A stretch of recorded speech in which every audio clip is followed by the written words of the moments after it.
The cantina on Outpost Meridian reeked of synthetic alcohol and broken dreams. Jake Martinez nursed his third glass of whatever swill they were calling whiskey, watching his credit balance hover dangerously close to zero on his wrist display. 3 months since his last real job. 2 weeks since his last meal that didn't come from a vending machine. The door chimed, and she walked in. Even in the dim lighting, she commanded attention. Tall and graceful, with pale purple skin that seemed to shimmer under the flickering neon signs. Her blonde hair fell in perfect curls around her shoulders, and her uniform bore the insignia of a military commander. She moved with purpose, scanning the room until her violet eyes locked onto his. "You're Jake Martinez," she said, sliding into the booth across from him. It wasn't a question. Depends who's asking. He kept his voice casual, but his hand instinctively moved toward the blaster at his hip. Beautiful alien women didn't just walk into dive bars looking for broken-down drifters, unless there was trouble involved. Commander Kaya Thorne, Colonial Defense Force. She placed a small holoprojector on the table between them.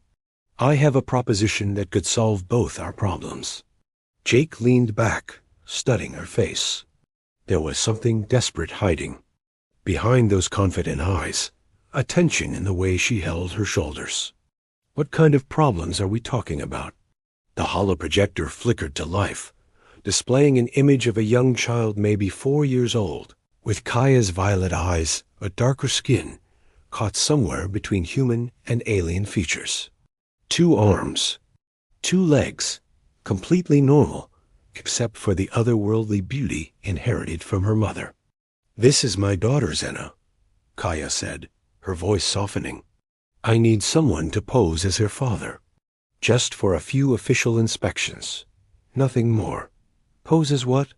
Jake nearly choked on his drink. "Lady, I don't know what kind of operation you're running, but 50,000 credits. The words hit him like a punch to the gut. Jake's glass froze halfway to his lips. 50,000 credits. Enough to buy a ship, start over, eat real food for the first time in months. For pretending to be a father? Kaya's jaw tightened. The situation is complicated. Due to recent cultural tensions in our sector, mixed families are under scrutiny. The colony requires both parents to be present for certain legal procedures. Zena's biological father is no longer available. There was pain in those last words, old and carefully buried. Jake found himself leaning forward, despite every instinct telling him to walk away. What exactly would I have to do? Attend 3 official meetings over the next month. Smile for photographs. Answer basic questions about your relationship. With Zena, I'll provide you with all the background information you need. She paused, studying his face. The inspections are just a formality, but they're necessary for Zena's citizenship status and my continued command position. Jake ran a hand through his hair. It sounded too easy, which usually meant it was too good to be true. But his stomach chose that moment to growl audibly, reminding him of how long it had been since his last real meal. "Why me? You could have. Your pick of actors, professional con artists, hell, even other military personnel." Something flickered across Kaya's face, vulnerability, maybe even fear. "Because you're not from here. No local connections, no political ties. And because," she hesitated, "because you look like someone who needs a fresh start as much as I do."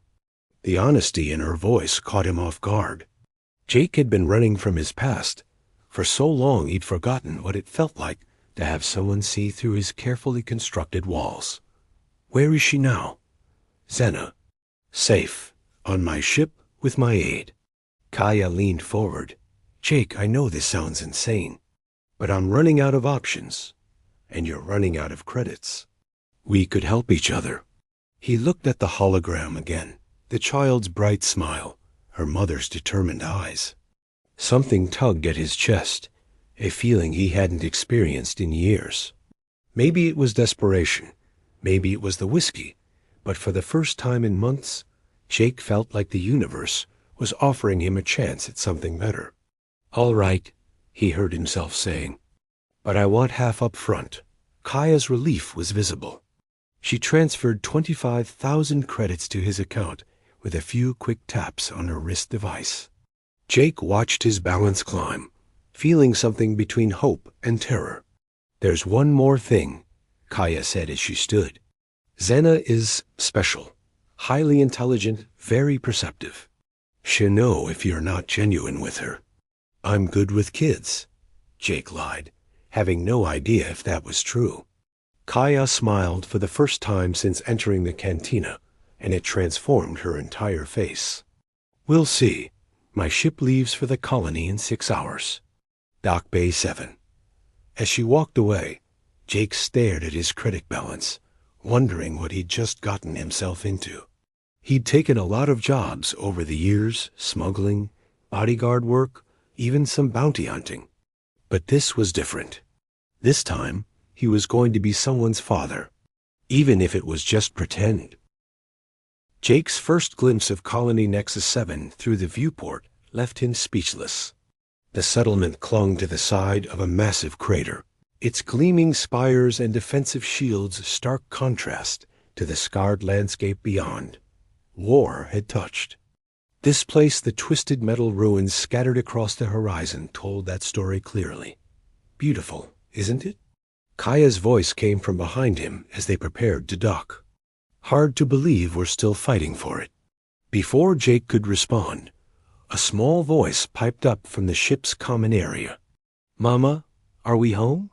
Jake turned to see Xena for the first time in person, and his breath caught.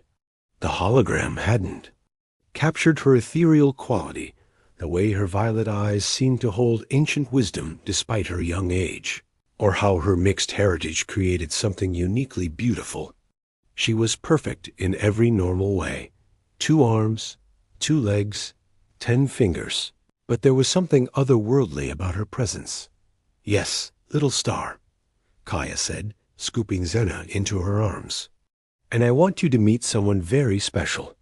She carried her daughter over to Jake, and he felt his heart rate spike.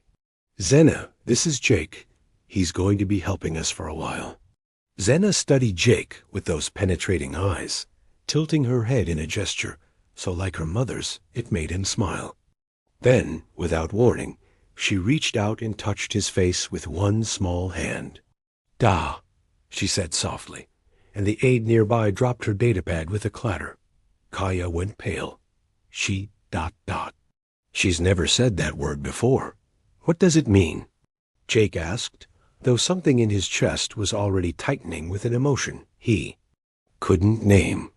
"In our language, Da is sacred," the aide whispered.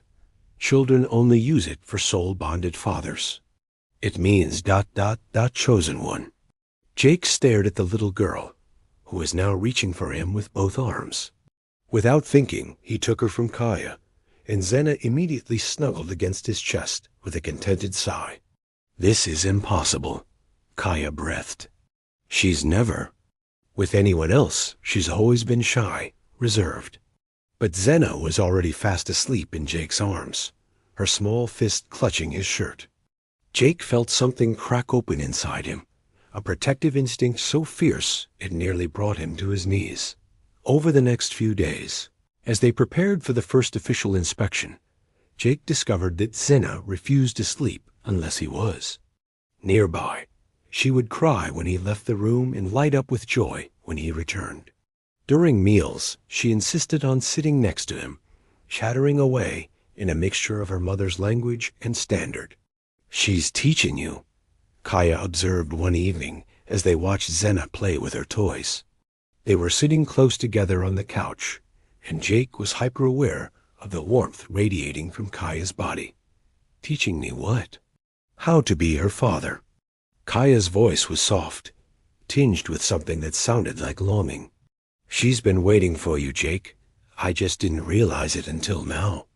Their eyes met, and Jake felt the air between them charge with electricity. Kaya was beautiful devastatingly.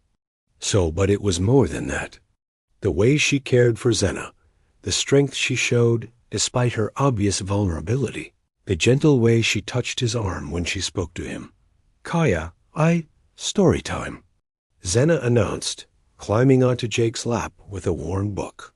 The moment was broken, but not the tension. If anything, watching Jake read to her daughter with such natural tenderness made Kaya's breath hitched out as Jake's voice filled the room with tales of brave heroes and distant worlds. Xena's eyelids grew heavy, but instead of her usual bedtime routine with Kaya, she looked up at Jake with sleepy eyes. "Da sing?" she asked. Jake panicked. "I don't really know any, but something came to him, an old lullaby his grandmother used to sing."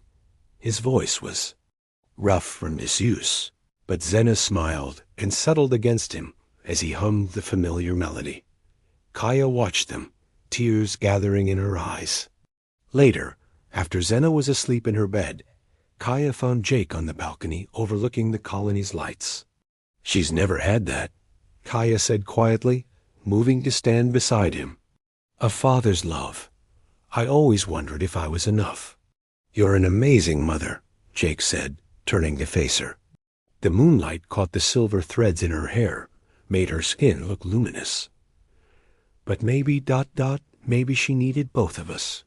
Kaya stepped closer, close enough that he could smell her subtle perfume, see the vulnerability in her eyes. "Jake, what's happening between us?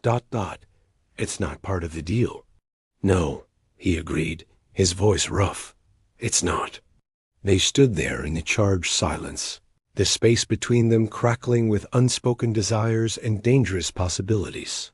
Finally, Kaya reached up and touched his cheek, the same gesture her daughter had made. "The first inspection is tomorrow," she whispered. "We should get some rest." But neither of them moved, caught in the gravitational pull of something neither had expected to find. The first inspection had gone perfectly, too perfectly. Jake played the devoted father role flawlessly, and Xena had been a natural, clinging to him and calling him Da with such genuine affection that even the stone-faced colony officials seemed charmed.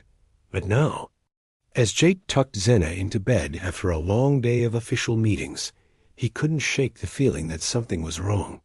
Kaya had been distant all evening, avoiding his eyes, flinching away when he tried to touch her arm. "Mama sad, Xena?" Observed her perceptive eyes moving between Jake and Kaya. "Mama's just tired, little star," Jake said, smoothing her hair. "Sweet dreams." But when he found Kaya in her quarters an hour later, she wasn't tired, she was crying. She sat curled up on her bed, shoulders shaking with silent sobs. "Kaya?" Jake moved toward her cautiously. "What's wrong? The inspection went perfectly." She looked up at him with red-rimmed eyes, and the pain there hit him like a physical blow. "I can't do this anymore, Jake. I can't keep lying to you." Something cold settled in his stomach. "What do you mean?" Kaya wiped her eyes and stood, wrapping her arms around herself. There was no genetic initiative, no classified program. I lied about everything. Jake felt the world tilt beneath his feet. "What?" "Xena is my daughter, my biological daughter." The words came out in a rush, as if she couldn't bear to hold them back any longer. Her father was a human soldier named David Chun. We met during a temporary ceasefire on Kepler-7. It was supposed to be just one night, but she gestured helplessly toward Xena's room. But it became something more. David was kind, gentle. For 3 months, we found ways to meet in secret. And then the fighting resumed, and he was killed in a skirmish 2 weeks before I found out I was pregnant. Jake stared at her, processing the revelation. So why the elaborate story? Why not just tell me the truth? Because the truth is Messier. Kaya's voice broke. Because in my culture, raising a child alone brings shame to your family line. Because the colony demands proof of stable pair bonding for citizenship rights. Because I'm a military commander who can't afford to look weak or desperate. She sank back onto the bed, and Jake found himself moving toward her, despite the betrayal burning in his chest. I tried to raise her alone, Kaya continued, but she was always looking for someone that I couldn't give her. She would stare at human men in the marketplace, reach for father figures in holovids. And then I saw you in that cantina, looking as lost as I felt, and I thought, you thought I'd be convenient. No. Kaya looked up at him with fierce intensity. I thought you'd be safe.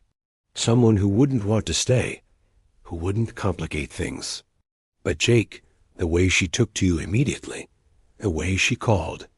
You children of my species don't do that, unless they sense a true soul connection. Jake ran his hands through his hair, trying to process everything. So what are you saying? That this was all some cosmic coincidence? I'm saying that maybe I didn't choose you at all. Maybe she did. Kaya's voice was barely a whisper. And maybe that terrifies me, because it means this isn't just a business arrangement anymore. The confession hung between them like a bridge. Neither was sure they should cross. Jake looked at this woman, this beautiful, desperate, complicated woman who had upended his entire life, and felt his anger warring with something deeper. You lied to me, he said, double quotes, yes. You used me, yes. Tears spilled down her cheeks. And I'm sorry. I'm so sorry, Jake. I never meant for it to become real. But it had become real. The way Zeno laughed when he made silly faces. The way Kaya watched him with soft eyes when she thought he wasn't looking. The way his chest tightened with protectiveness.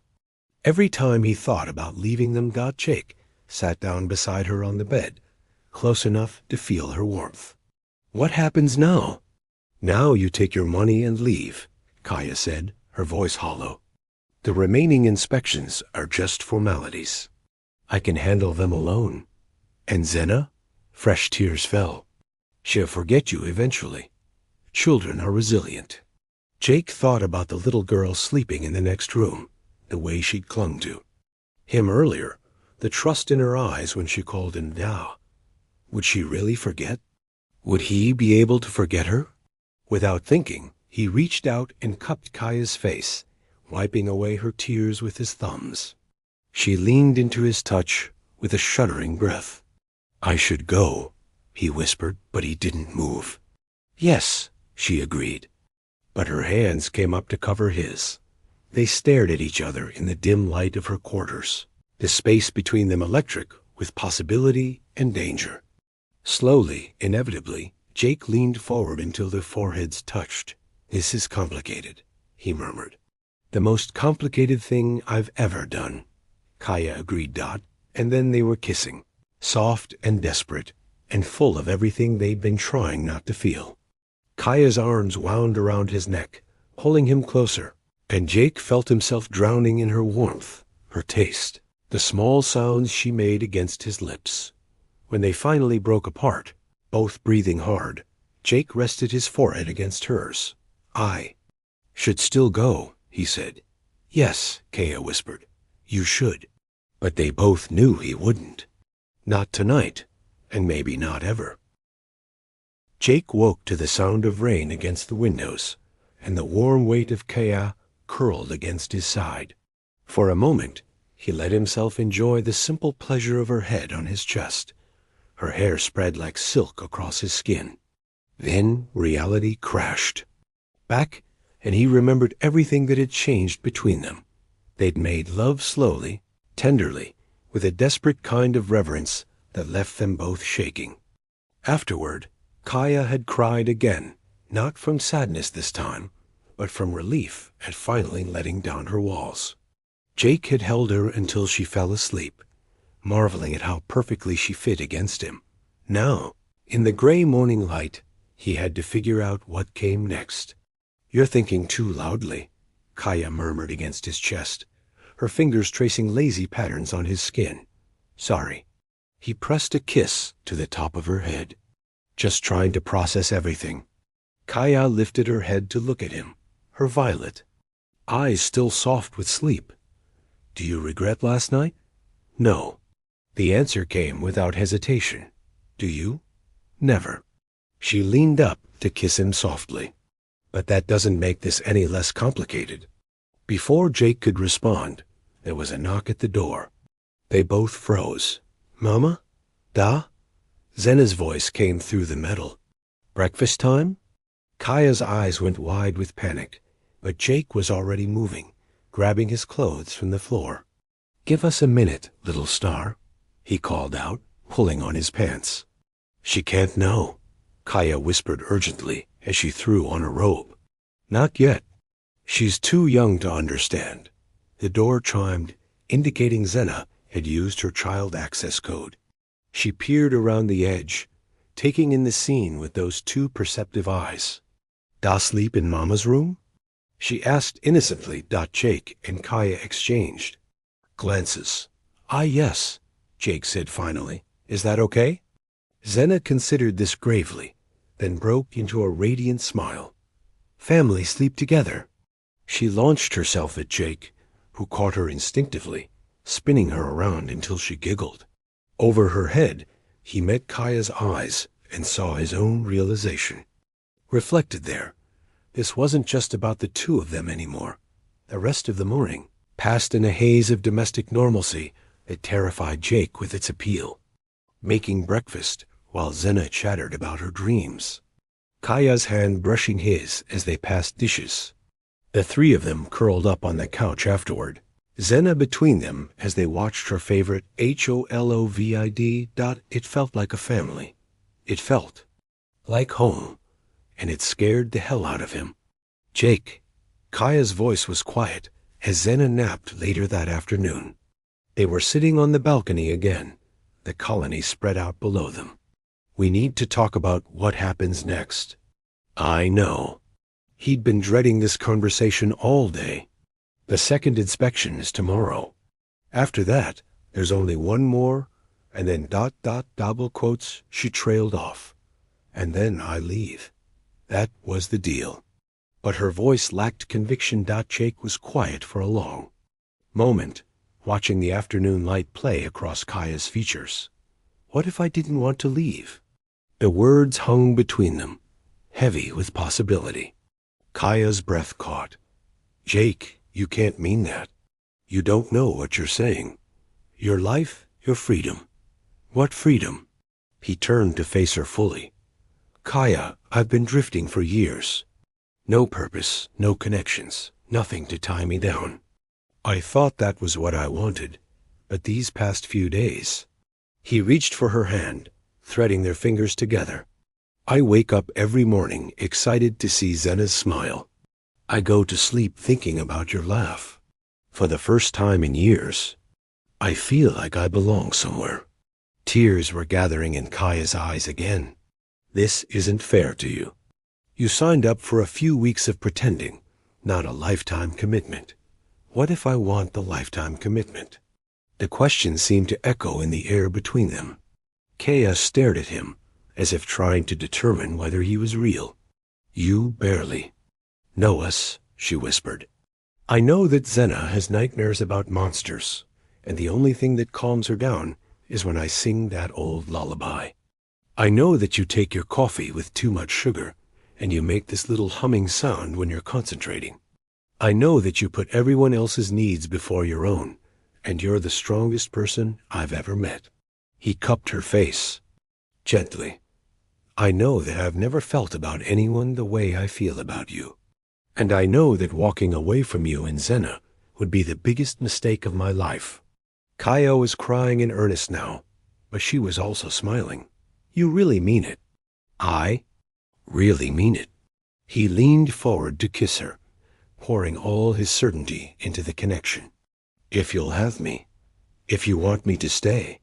Yes, she breathed against his lips. God, yes. They were interrupted by the sound of Zena calling for them, but for once, Jake didn't mind the interruption. As they went inside to tend to their daughter there.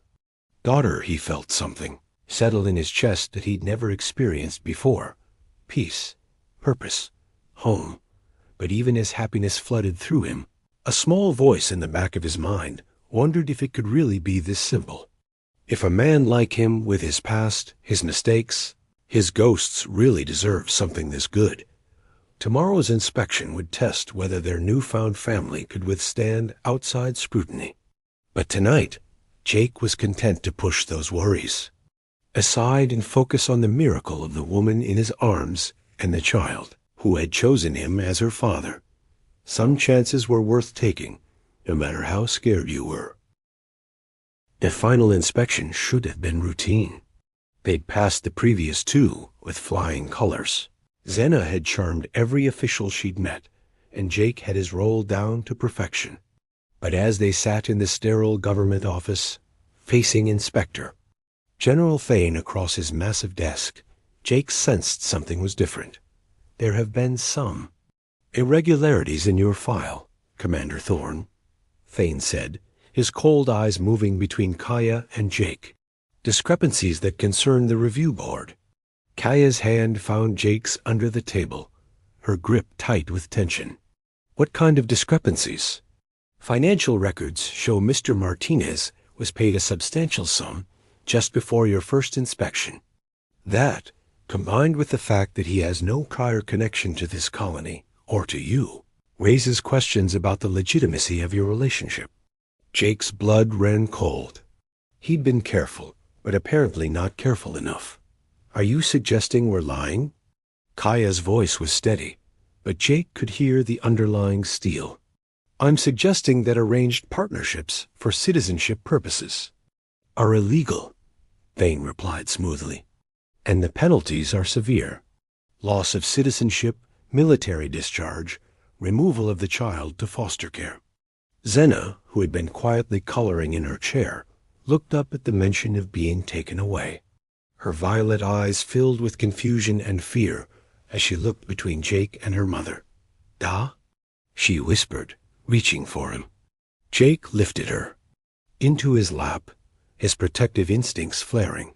It's okay, little star, he murmured, but his eyes never left Thane's face.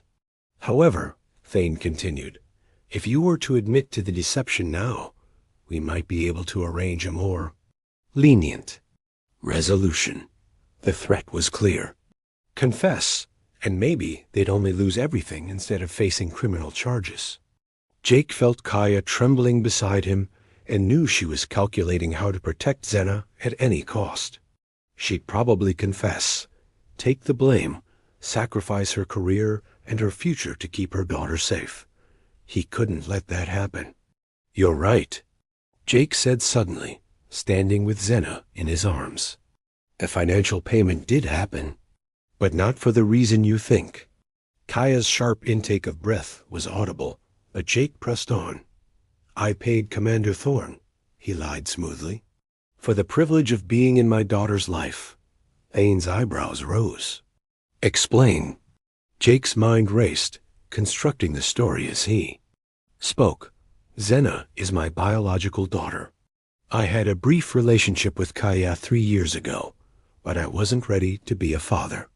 I left, traveled the outer systems, tried to forget. But you can't forget your own child. He looked down at Xena, who was watching him with those knowing eyes, and felt the lie transform into something deeper. When I finally came back, wanting to be part of her life, Kaya had every right to refuse me. The money wasn't payment for a performance. It was child support. Back payment for 3 years of being absent. Jake, don't, Kaya started, but he silenced her with a look. I'm tired of running, he said, and realized it was the truest thing he'd ever spoken. I want to be here. I want to be her father. Kaya's partner, a citizen of this colony. Not because of some arrangement, but because this is where I belong. Thane studied them for a long moment. Then he activated a recording device on his desk. For the record, Mr. Martinez, you're stating that you are the biological father of Xena Thorne Martinez? Jake's throat was dry, but his voice was steady. Yes, and that your financial transaction with Commander Thorne was legitimate child support? Yes. Thane made a note in his file. The review board will need genetic confirmation, of course. Jake's heart stopped. Genetic testing would prove he wasn't Zena's biological father, and then they'd all be finished. But Zena chose that moment to speak up, her small voice carrying clearly in the silent room. Da is Da, she said matter-of-factly. Soul bonded. Forever family. Something flickered across Thane's face, surprise, perhaps even respect.